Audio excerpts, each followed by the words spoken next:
السلام علیکم ورحمۃ اللہ وبرکاتہ۔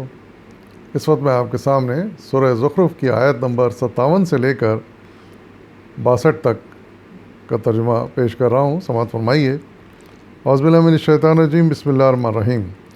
اور جو ہی کہ ابن مریم کی مثال دی گئی، تمہارے قوم کے لوگوں نے اس پر غل مچا دیا اور کہنے لگے کہ ہمارے معبود اچھے ہیں یا وہ؟ یہ مثال وہ تمہارے سامنے محض کج بحثی کے لیے لائے ہیں، حقیقت یہ ہے کہ ہیں ہی جھگڑالو لوگ۔ ابن مریم اس کے سوا کچھ نہ تھا کہ ایک بندہ تھا جس پر ہم نے انعام کیا تھا اور بنی اسرائیل کے لیے اپنی قدرت کا ایک نمونہ بنا دیا تھا۔ ہم چاہیں تو تم سے فرشتے پیدا کر دیں جو زمین میں تمہارے جانشین ہوں، اور وہ دراصل قیامت کی ایک نشانی ہے۔ بس تم اس میں شک نہ کرو اور میری بات مان لو، یہی سیدھا راستہ ہے۔ ایسا نہ ہو شیطان تم کو اس سے روک دے کہ وہ تمہارا کھلا دشمن ہے۔ صدق اللہ العظیم۔ ان آیت میں اس واقعے کی طرف اشارہ ہے جس میں جب حضور صلی اللہ علیہ وسلم نے قرآن کی وہ آیات سنائیں کفار مشرکین کو، جس میں بی بی مریم حضرت عیسیٰ علیہ السلام کا ذکر تھا، تو انہوں نے ایک شور مچا دیا کہ دیکھو اس میں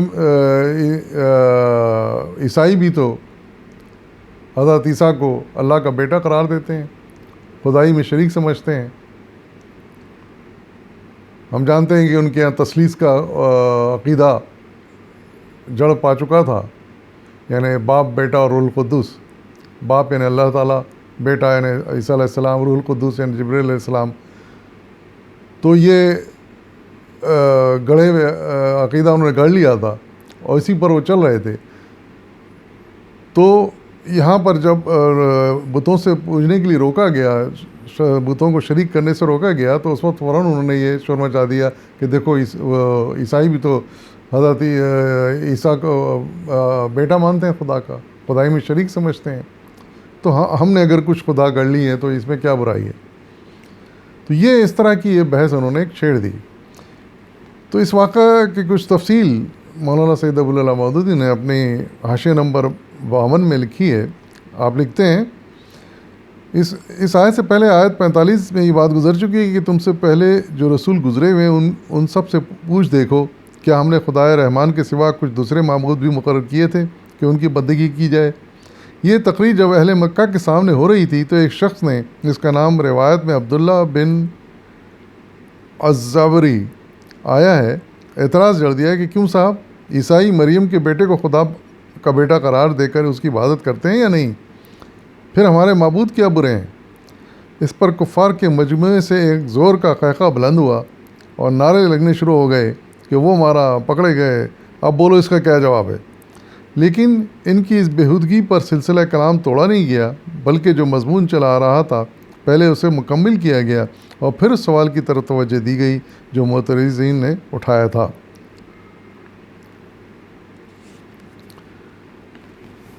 تو اس طرح اللہ تعالیٰ نے پھر اس کے آگے حضرت عیسیٰ علیہ السلام کی اصل حقیقت پھر بیان کی۔ اس کی وضاحت میں پھر آگے کی آیتیں ہیں جس میں ارشاد فرمایا اللہ تعالیٰ نے کہ عیسیٰ علیہ السلام خدا کا بیٹا نہیں تھے، وہ صرف اس کے بندے تھے۔ اللہ تعالیٰ ارشاد فرما رہے ہیں کہ وہ ہمارا ایک بندہ تھا جس پر ہم نے اپنے خاص انعامات نازل کیے تھے، انعامات سے نوازا تھا۔ ان انعامات کے بارے میں بھی مولانا سید ابو العلا مودودی نے کچھ تفسیر بیان کی ہے۔ یہ حاشیہ نمبر 53 میں آپ لکھتے ہیں، قدرت کا نمونہ سے مراد حضرت عیسیٰ کو بے باپ پیدا کرنا، پھر ان کو وہ معجزے عطا کرنا جو نہ ان سے پہلے کسی کو دیے گئے تھے نہ ان کے بعد۔ وہ یہ تھے کہ وہ مٹی کا پرندہ بناتے اور اس میں پھونک مارتے تو ایک جیتا جاگتا پرندہ بن جاتا۔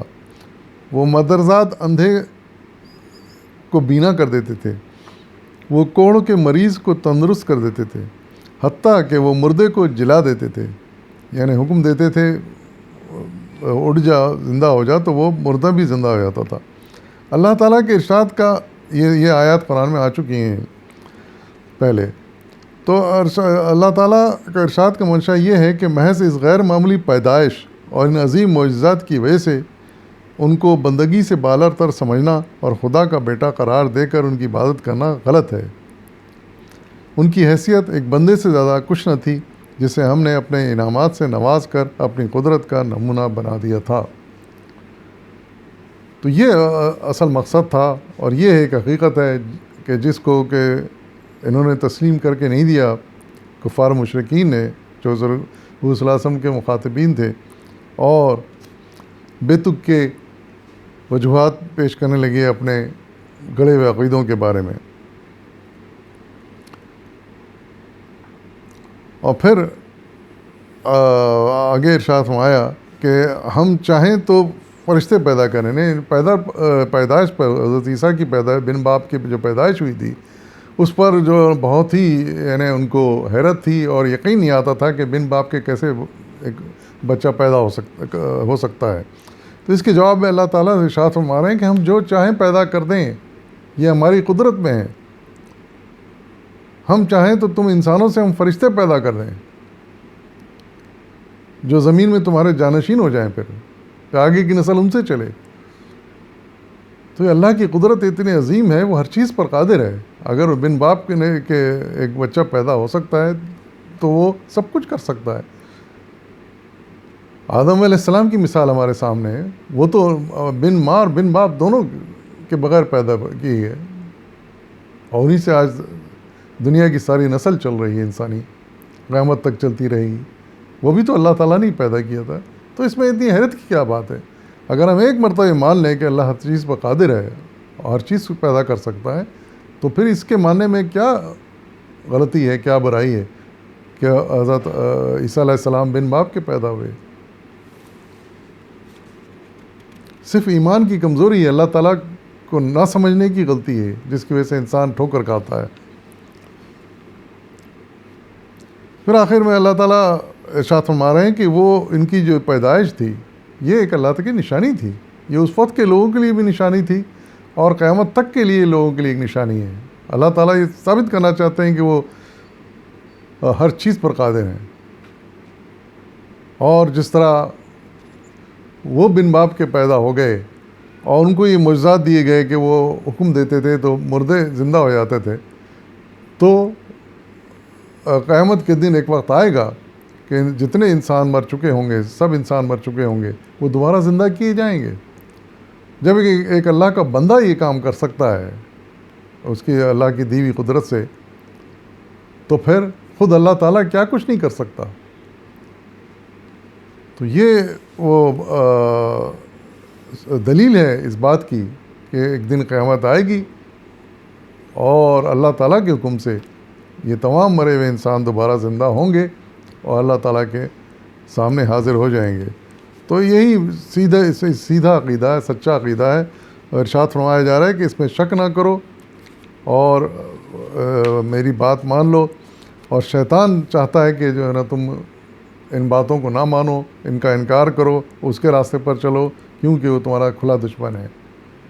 اور اللہ تعالیٰ نے ارشاد فرمایا ہے کہ اس قرآن کی اس دشمنی کے بارے میں تم کو بارہا اس قرآن کے ذریعے سے آگاہ کر دیا گیا ہے، بتا دیا گیا ہے کہ شروع سے لے کے وہ کس طرح انسان کی دشمنی پہ تلا ہوا ہے، اور اس کی بنیادی وجہ وہی واقعہ ہے کہ اس کو کہا گیا تھا کہ انسان کو سجدہ کرو جب انسان کو پہلی مرتبہ پیدا کیا، لیکن اس نے انکار کر دیا، یہ کہہ کر کہ میں اس سے بہتر ہوں، اعلیٰ ہوں، اور مجھے آگ سے پیدا کیا کہ اس کو حقیر مٹی سے پیدا کیا گیا۔ وہ وقت ہے، اور قیامت کے دن تک اس نے دشمنی کی ٹھان لی ہے۔ انسان کا کام یہ ہے کہ اس کی دشمنی کو بھولے نہیں اور اس کو یاد رکھے اور اس کی طرف سے ہمیشہ ہوشیار رہے، کیونکہ وہ وسوسے ڈالتا ہے، رکساتا ہے انسان کو، غلط عقیدوں پر ڈالتا ہے، ان پر چلانے کی کوشش کرتا ہے۔ اللہ تعالیٰ ہم سب کو شیطان کے شر سے محفوظ رکھے۔ وآخر دعوانا الحمدللہ رب العالمین۔